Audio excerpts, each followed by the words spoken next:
Today we are going to see the lesson 7, chapter 7, Human Health and Disease.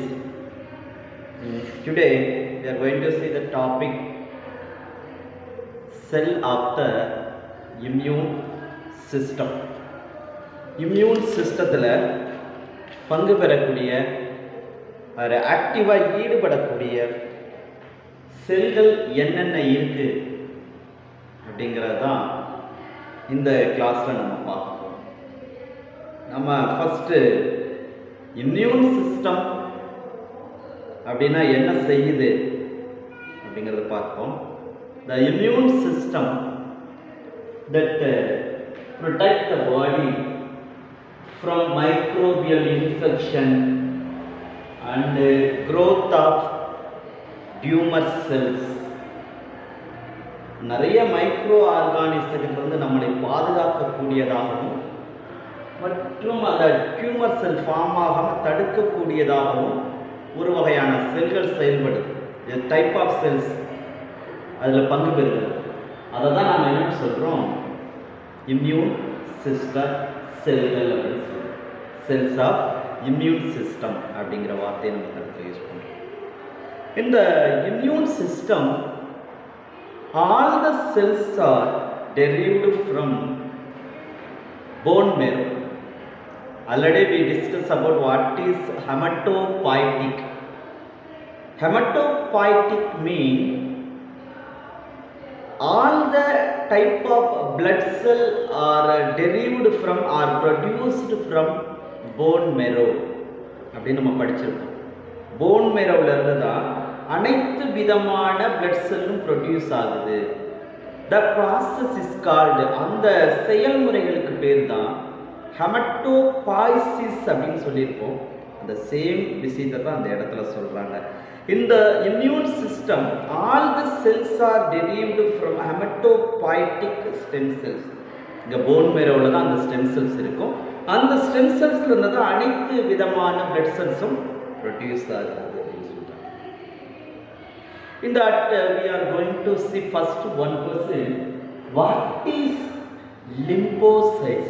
What is lymphocytes? இங்க கவனிங்க, each stem cells present in the bone marrow. bone marrowல இருக்கக்கூடிய stem cells has to capacity, ஒவ்வொரு செல்லுக்கும் ஒரு தனித்திறன் உண்டு, capacity to produce RBC, WBC, platelets and everything. இந்த type of blood cells அனைத்தையும் உருவாக்க முடியும். In that the only cells are capable of specifically recognizing and producing immune response, that cells are called lymphocytes. Listen once again, in the immune system all the cells are derived from hematopoietic stem cells. Each stem cells, ஒவ்வொரு stem cells has produced capacity, RBC, WBC, platelet, இந்த மாதிரி நிறைய type of blood செல்ஸை produce பண்ண முடியும்.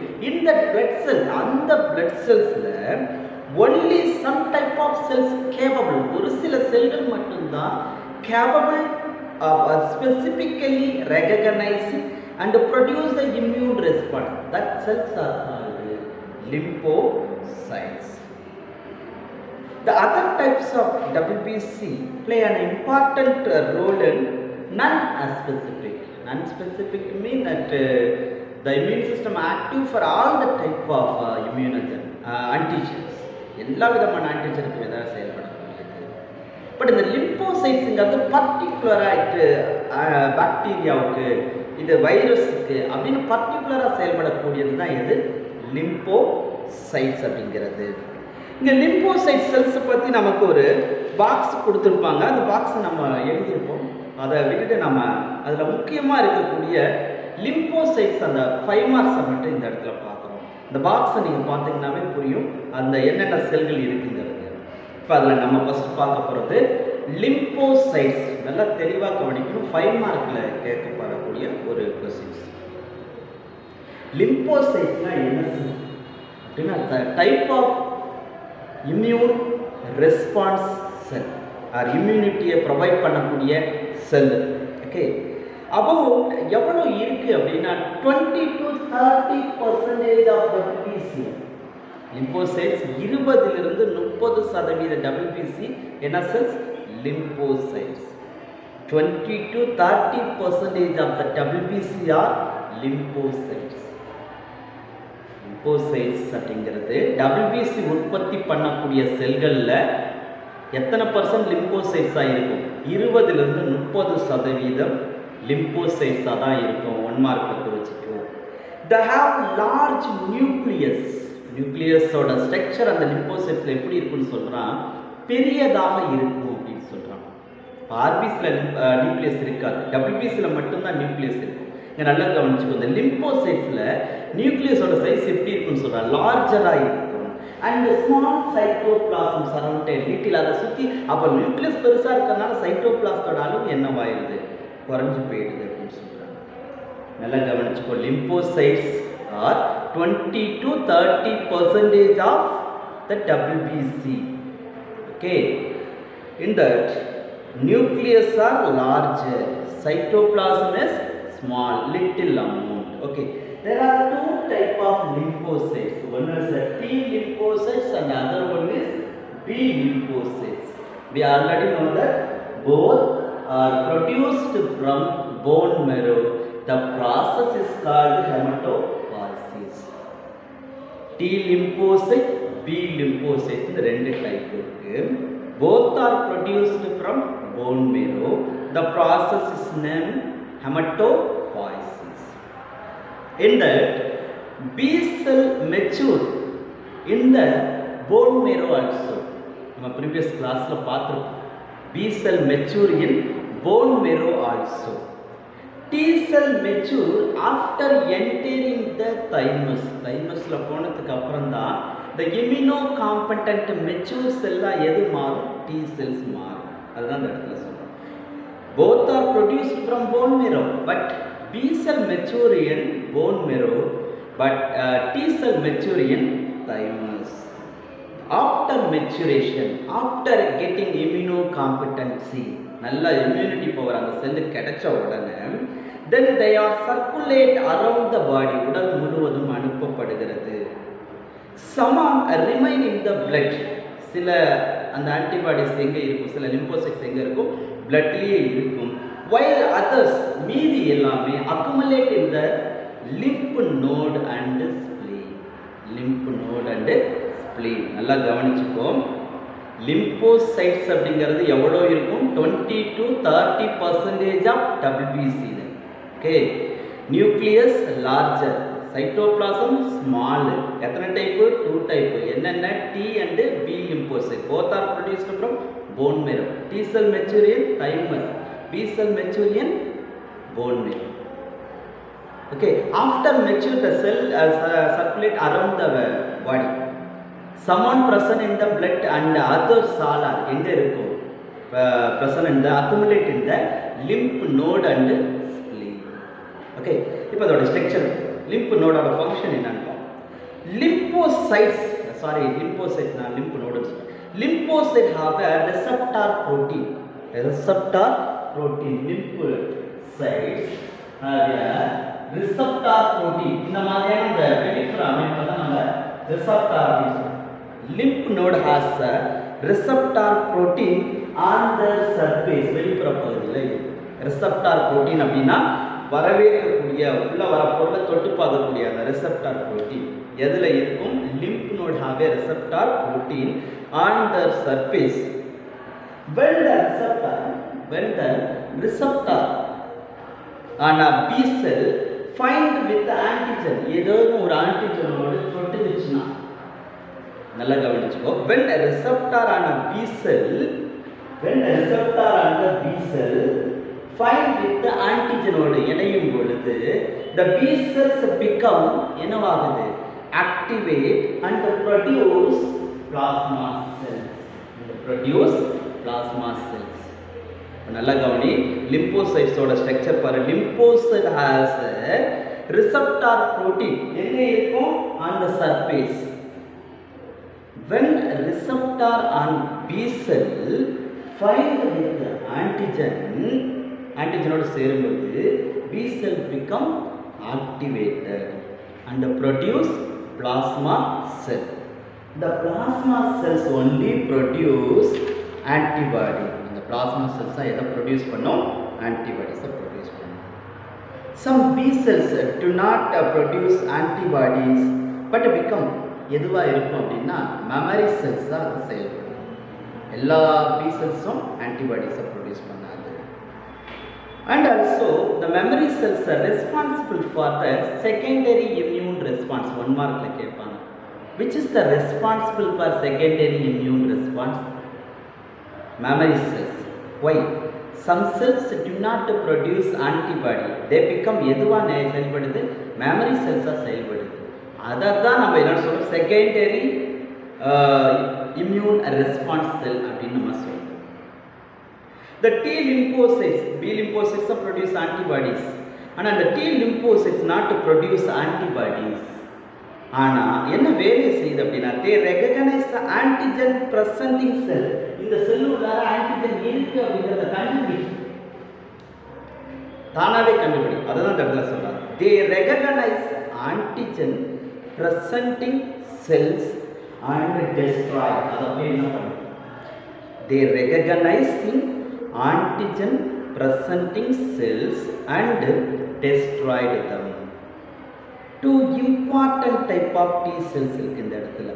T helper cells and killer T cell. The helper T cells ஓட வேலை என்ன அப்படின்னா release a chemical called cytokine. Cytokine one mark குறிச்சுக்கோ. Helper T cell release a chemical called cytokine which activate B cells. அந்த cytokine எதை activate பண்ணக்கூடியது? B cells activate பண்ணக்கூடியது. ரெண்டாவது இந்த killer cells. இது ரெண்டுமே தனியா கேட்போம். வாட் இஸ் helper cell கேட்போம். Helper cells are type of T cell பா. They release a chemical substance called cytokinin பா. அதோட வேலை என்ன? it activate the B lymphocytes. ஞாபகம் வச்சுக்கே. அடுத்து ரெண்டாவது what is killer cells? It move around the body. உடம்பு முழுவதும் எல்லா இடத்துலயும் சுத்தும் and destroy the cell. எந்த செல்ல மட்டும் போய் destroy பண்ணும்னா which are damaged உடைஞ்சு சிதைந்து போயிருக்கலாம் or infected by microorganisms. அதனால பாதிப்படைஞ்சிருந்தா அந்த செல்ல போய் அட்டாக் பண்ணும். ஓகே, T lymphocytes எத்தனை டைப்? 2 டைப் இருக்கு. என்ன? T helper cell இன்னொன்னு T killer cell. Okay, helper cell அப்படிங்கிறது ரிலீஸ் a chemical substance. பேர் என்ன சொல்றோம்? cytokinin. cytokinin ஓட வேலை என்ன? activate the B lymphocytes. activate the B lymphocytes. killer cellsங்கிறது around the body உடம்பு முழுவதும் இருக்கு and destroy. எதை destroy பண்ணு? destroy the cell. எந்த செல்லை destroy பண்ணும்? damaged or infected செல்லை போய் destroy பண்ணும். apart from this இந்த செல் இல்லாம வேற என்ன செல் எல்லாம் அந்த இம்யூனிட்டில இருக்கு அப்படின்னா neutrophils and monocytes. neutrophil and monocytes இது ரெண்டும் destroy பண்றதுல காரணமா இருக்கு. இந்த monocyteோட ஒன் மார்க்ல கேட்பாங்க. அந்த monocyteோட மெச்சூர் ஸ்டேஜ்க்கு பேரு மேக்ரோபேஜ் அப்படின்னு சொல்லுவாங்க. monocyteோட மெச்சூர் ஸ்டேஜ்க்கு பேரு மேக்ரோபேஜ் அப்படின்னு சொல்லுவாங்க. இந்த இடத்துல ஒரு அந்த பாக்ஸ்ல கொடுத்திருப்பாங்க. What is dendritic cell? dendritic cell அப்படின்னு ஒன்று கொடுத்திருப்போம் இல்லையா? அதுக்கான answer thin membrane extension that resemble dendritic cell மாதிரி இருக்கிறதுனால இதுக்கு இந்த பேர். லிஸ்ட் ஆஃப் த 4 டைப் இதுதான் நம்ம 2 மார்க்ல கேட்பாங்க.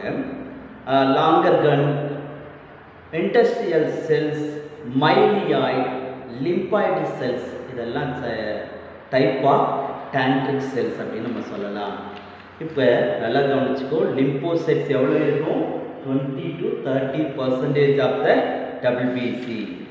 ஓகே, நல்லா கவனி.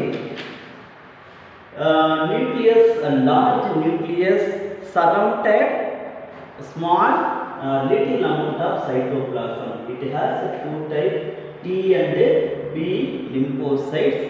Both are produced from bone marrow. After maturation, it circulates around the body. The B cell matured in bone marrow, T cell maturity and thymus. After it circle around the body, some in the blood and some are accumulate in the lymphoid and spleen. The lymphocyte has a receptor protein on the surface of the body. When the receptor and the B cell find with the antigen same the B cells become activated and produce plasma cell. The plasma cell only then produce antibody. Since the B cells do not produce antibodies, இது produce பண்ணாது, but become அது எதுவா செயல்படும்னா memory cell செயல்படும். The cell are responsible, அந்த cell தான் it is responsible for the secondary immune response அப்படின்னு நம்ம சொல்லலாம். ஓகே, இந்த இடத்துல அடுத்து நம்ம பார்க்க போகிறது வாட் இஸ் ஆன்டிஜன். ஆன்டிஜன்னா என்ன சென்டென்ஸ் கொஞ்சம் நல்லா அண்டர்லைன் பண்ணிக்கணும். இது 2 ஃபார்மில் சொல்கிறாங்க இந்த ஆன்டிஜனை. என்னென்ன சொல்கிறாங்க அப்படின்னா, ஃபஸ்ட்டு சென்ஸ் என்ன சொல்லுது அப்படின்னா, it describe a molecule which generate the immune response. எந்த ஒரு பொருள் உடம்புக்குள்ளார வந்தால் என்னுடைய இம்யூனிட்டி சிஸ்டத்தை ஸ்டிமுலேட் பண்ணுதோ அதான் ஃபஸ்ட்டு பாயிண்ட் சொல்கிறான். First to describe a molecule which generate and immune response, அந்த பொருளை நான் ஆன்டிஜன் சொல்லலாம். ரெண்டாவது, த molecule which react with antibody, எந்த ஒரு பொருள் என்னுடைய உடம்புல இருக்கக்கூடிய ஆன்டிபாடியோடு போரிடுதோ ஃபைட் பண்ணுதோ அந்த பொருளை எல்லாம் நம்ம என்னென்னு சொல்லலாம், ஆன்டிஜன் சொல்லலாம். What is antigen? The term antigen is used two sense. First sense என்ன சொல்கிறான், it is stimulate the immune system, நம்மளோட இம்யூன் சிஸ்டத்தை ஸ்டிமுலேட் பண்ணுறது. ரெண்டாவது என்ன சொல்கிறான், ஃபைட் வித் ஆன்டிபாடி, ஆன்டிபாடியோடு ஃபைட் பண்ணிச்சுன்னா அதை நம்ம என்னென்னு சொல்கிறோம், ஆன்டிஜன் அப்படின்னு சொல்லலாம். ஸோ ஆன்டிஜன் அப்படிங்கிறது is a large and complex molecule can induce a detectable immune response. ஒரு குறிப்பிட்ட இம்யூன் ரெஸ்பான்ஸை தூண்டி விடிக்கக்கூடிய ஒரு பொருளாக நம்ம இந்த இடத்துல பார்க்கலாம். ஸோ வாட் இஸ் ஆன்டிஜன் அப்படின்னா நம்ம என்ன எழுதணும், used in two sense. First sense stimulate the immune system, second sense fight with antibody. It is a large and complex molecule substance that can induce a detectable immune response. பல இருக்கும், இது antigen அப்படிங்கிறதுக்கு எழுதியிருக்கணும். And otherwise, the antigen is a substance that is specific to antibody or T cell receptor ஏற்றதா தான் இந்த இடத்துல இருக்கும். அடுத்து நம்ம பார்ப்போம், what is immunogen? What is immunogen? It's a substance capable of initiating immune response. இந்த இடத்துல ஆன்டிஜனும் ஒரே மாதிரி தான், இம்யூனோஜனும் ஒரே மாதிரி தான் இருக்கும். Capable of initiating and immune response. பாயிண்டை பார்த்துக்கோ, 1 மார்க்கில் கேட்பாங்க. அடுத்தது வாட் இஸ் ஹாப்டான், 3 மார்க்கில் அடிக்கடி கேட்டது. சப்ஸ்டன்ஸ் இஸ் அ நான் immunogenic. Point number 1, substance is நான் இம்யூனோஜெனிக் அப்படின்னா அந்த இம்யூன் சிஸ்டத்தை ஸ்டிமுலேட்லாம் பண்ணாது, தூண்டி வைக்கலாம் கூடாது, தூண்டி வைக்காது. எந்த பொருள், hapten is a substance that are non immunogenic but can react with product of specific immune response. ஆனால் ஒரு சில இம்யூன் ரெஸ்பான்ஸை இது செயல்படுத்தக்கூடியதாக இருக்கும். 3 மார்க் இதோட முடியுது. What is hapten? Is a substance that are non immunogenic but it can react with product of specific, ஒரு குறிப்பிட்ட இந்த இம்யூன் ரெஸ்பான்ஸை மட்டும் அதால் செய்ய முடியும். அதை தான் நம்ம என்னென்னு சொல்கிறோம், ஹாப்டான்ஸ் அப்படின்னு சொல்கிறோம். அடுத்து நம்ம அதில் பார்க்குறது அட்ஜுவன்ட். அட்ஜுவன்ட் அப்படிங்கிறது substance that can enhance the immune response. எந்த ஒரு பொருள் இம்யூன் ரெஸ்பான்ஸை தூண்டி வைக்குதோன்னு ஆன்டிஜன், இட்ஸ் கால்டு அட்ஜுவன்ட் அப்படின்னு சொல்லுவாங்க. அடுத்து நம்ம ஒரு 3 மார்க் பார்க்குறோம். Differentiate between epitope and paratope. Epitope is the antigenic determinant. இது antigen, இது antibody, இது antigen. ஆன்டிஜனோட வெளிப்புற பகுதி, இது ஆன்டிபாடியோட வெளிப்புற பகுதி. ஞாபகம் வச்சுக்கோ. இந்த பகுதிக்கு என்ன பேர் சொல்றோம், இந்த பகுதிக்கு என்ன பேர் அப்படிங்கிறது தான் இப்போ நம்ம பார்க்க போகிறோம்.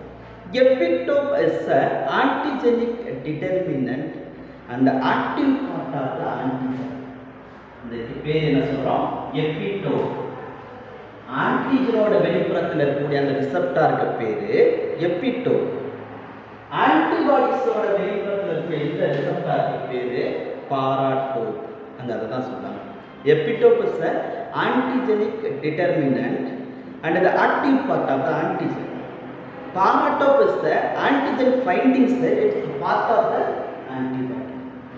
ரொம்ப முக்கியமான ஒரு 3 மார்க் क्वेश्चंस அது. இங்க டைப்ஸ் ஆஃப் ஆன்டிஜன் பார்த்தா 2 டைப்ஸ் சொல்லலாம். Exogenous antigen and endogenous antigen. Exogenous நம்ம ஃபர்ஸ்ட் பார்க்குறோம். The antigen which enter the host from the outside, வெளியில இருந்து வந்தா அதுக்கு பேரு exogenous antigen. The antigen produced in our body, that is called the endogenous antigen. Example for blood group antigens. இதை நம்ம example சொல்லலாம்.